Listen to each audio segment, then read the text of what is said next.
ಅಣ್ಣ ಮನೆ ಸ್ಯಾಂಕ್ಷನ್ ಮಾಡಲಿಕ್ಕೂ ಕೂಡ ಹಣ ತಗೊಳ್ಳೋದಕ್ಕೆ ಡಿಮ್ಯಾಂಡ್ ಮಾಡ್ತಾರೆ ಅಂತೇಳಿ ಕಾಂಗ್ರೆಸ್ ಪಕ್ಷದ ಶಾಸಕರೇ ಅಥವಾ ಸಚಿವರ ಆಪ್ತ ಕಾರ್ಯದರ್ಶಿ ಮಾತಾಡಿದ್ದಾರೆ. ನನಗೆ ಇಲ್ಲಿ ಬರೋಕ್ಕೆ ಮುಂಚಿತವಾಗಿ ಅಮಿತ್ ಶಾಜಿ ಬಂದಿದ್ದರು. ನಾನು ಆದಿಚುಂಚನಗಿರಿ ಮೆಡಿಕಲ್ ಕಾಲೇಜಿಗೆ ಹೋಗ್ಬಿಟ್ಟು ಬರಬೇಕಾದ್ರೆ ಅವ್ರು ಹೋದ್ಮೇಲೆ ಗಾಡಿ ಕುಂತ್ಕೊಂಡ ತಕ್ಷಣ ಎಲ್ಲ ಓಡಿ ಬಂದರು. ನಾನು ನಾಳೆ ಹೇಳ್ತೀನಪ್ಪ ಅಂತ ಹೇಳಿದ್ದೀನಿ. ನನಗೆ ಒಂಥರ ಹೇಸಿಗೆ ಆಯ್ತದ್ರಿ. ಸರ್ಕಾರ ಎಂತೆಂಥ ಸಮಸ್ಯೆಗಳನ್ನ ಇಟ್ಕೊಂಡು ಎಲ್ಲ ಇಂಥ ಕ್ಷುಲ್ಲಕವಾದ ವಿಚಾರಗಳು ತಗೊಂಡು ಅವ್ರ ಪಾರ್ಟಿಯವರು MLA ಅವರು ಹಾಗೆ ಹೇಳ್ತಾರೆ ಅಂದರೆ ಅದಕ್ಕೊಂದು ನೈತಿಕತೆ ಇದೆಯಾ ಸರ್ಕಾರಕ್ಕೆ ಅಂತ ನೀವೇ ಯೋಚನೆ ಮಾಡಿ. ನೈತಿಕತೆ ಅನ್ನೋದೇನಾದ್ರು ಇದ್ದಿದ್ದರೆ ಈ ಥರ ಆಗ್ತಾಯಿತ್ತಾ? ಒಂದು. ಎರಡನೇದು, ನಾನು ನಿಮ್ಮ ಮುಖೇನ ನಾನು ಜಮೀರ್ ಅಹ್ಮದ್ ಅವ್ರಿಗೆ ನನ್ನ ಸಲಹೆ, ನನಗಿನ್ನ ಚಿಕ್ಕ ವಯಸ್ಸಿದೆ ಸಲಹೆ, ಆಚೆ ಆಫೀಸಲ್ಲಿ ಕುಳಿತುಕೊಂಡು ಸಾರ್ವಜನಿಕರ ಅಹವಾಲುಗಳನ್ನು ಕೇಳೋದು ಕಲ್ತ್ಕೊಡ್ರಿ, ಸುತ್ತೋದು ಕಡಿಮೆ ಮಾಡಿರಿ. ಬಡವರು ಇಲಾಖೆ ಇದು.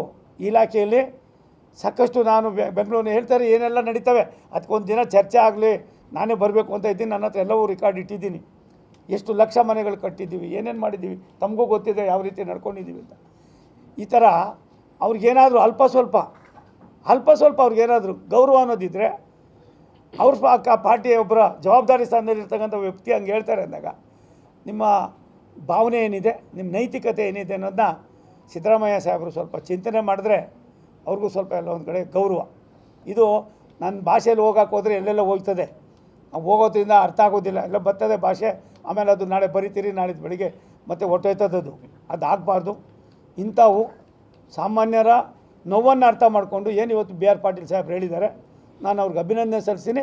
ಸರ್ಕಾರ ಎಚ್ಚೆತ್ಕೊಳ್ಳೋದಕ್ಕಿಂತ ಹೆಚ್ಚಾಗಿ ಬಡವರ ಹತ್ರ ಹೆಸರು ಹೇಳ್ಕೊಂಡು ಯಾರಾದರೂ ಮಾಡಿದರೆ ನಿಜವಾಗ ಅವ್ರಿಗೆ ಏನು ಬರ್ತದೆ ಅನ್ನೋದಕ್ಕಿಂತ ಹೆಚ್ಚಾಗಿ ಅವರು ಇಂಥ ಪಾಪದ ಕೆಲಸಗಳಿಗೆ ಯಾರೋ ಗುರಿ ಆಗ್ತಾರೆ ಅಂಥವ್ರಿಗೆ ಭಗವಂತ ಕ್ಷಮಿಸೋಲ್ಲ.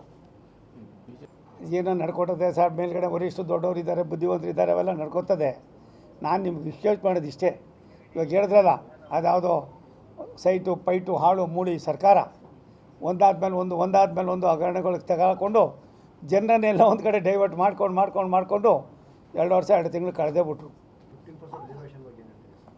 ಯಾರಾದರೂ ದೇಶದಲ್ಲಿ ಯಾವ್ದಾದ್ರು ಯಾರು ಕೇಳಿದ್ರು ಇವರಿಗೆ ರಿಸರ್ವೇಷನ್ ಕೊಡುವಂತ? ಯಾರಾದರೂ ಬಂದು ಅರ್ಜಿ ಕೊಟ್ಟಿದ್ರ? ಇವ್ರಿಗೆ ಏನಾಗಿದೆ ಗೊತ್ತೇನ್ರಿ, ಡೈವರ್ಟ್ ಮಾಡಬೇಕು ಇಶ್ಯೂಸು.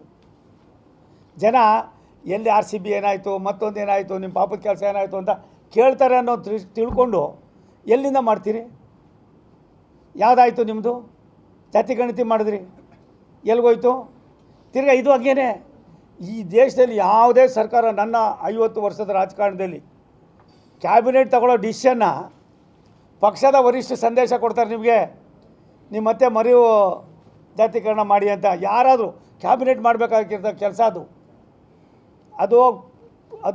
ಕ್ಯಾಬಿನೆಟ್ನ ಪ್ರೊರೊಗೇಟಿವ್, ಅದು ಅವ್ರ ಹಕ್ಕದು. ಅದನ್ನು ಯಾರೋ ಹೇಳ್ತಾರೆ ಅಂತ ಅಂದ್ಬಿಟ್ಟು ಇವರು ಅಲ್ಲೇ ಹೇಳ್ಬಿಡ್ತಾರೆ. ಹಾಗಾಗಿ ಈ ಸರ್ಕಾರ ಎಲ್ಲ ಒಂದು ಕಡೆ ಕಣ್ಣೇ ಮುಚ್ಚಿ ಆಟ ಆಡಿಕೊಂಡು ಜನರನ್ನು ದಾರಿ ತಪ್ಪಿಸ್ತಕ್ಕಂಥ ಕೆಲಸ ಮಾಡುವಾಗ ತಮ್ಮ ಹತ್ರ ದುಡ್ಡಿಲ್ಲ, ಅಭಿವೃದ್ಧಿ ಮಾಡೋಕ್ಕಾಗ್ತಾಯಿಲ್ಲ. ಇಷ್ಟೊಂದು ಭೀಕರವಾಗಿ ಮಳೆ ಬಂದಿದೆ, ಫ್ಲಡ್ ಎಫೆಕ್ಟ್ ಆಗಿದೆ, 100 ಕಡೆ ಅನಾನುಕೂಲ ಹೇಳೋಕ್ಕೆ ಸಾಧ್ಯ ಇಲ್ಲ, ಅಷ್ಟಾಗ್ತಾಯಿದೆ. ಬೆಂಗಳೂರಿನಂಥ ದೊಡ್ಡ ನಗರದಲ್ಲೂ ಕೂಡ ಸಾವು ನೋವುಗಳು ಸಂಭವಿಸ್ತಾ ಇದೆ. ಇಂಥ ಸಂದರ್ಭದಲ್ಲಿ ಯಾವುದಕ್ಕೆ ಆದ್ಯತೆ ಕೊಡಬೇಕು? ಕೊಡ್ದಿರಾ ಇವರೊಂದು ರೀತಿ ನಾವು ನಡೆದಿದ್ದೇ ದಾರಿ ಅಂತ ಅನ್ನೋ ಮಟ್ಟದಲ್ಲಿ ಹೋಗ್ತಾ ಇದ್ದಾರೆ. ಇದು ಅವ್ರಿಗೆ ಗೌರವ ತರೋದಲ್ಲ.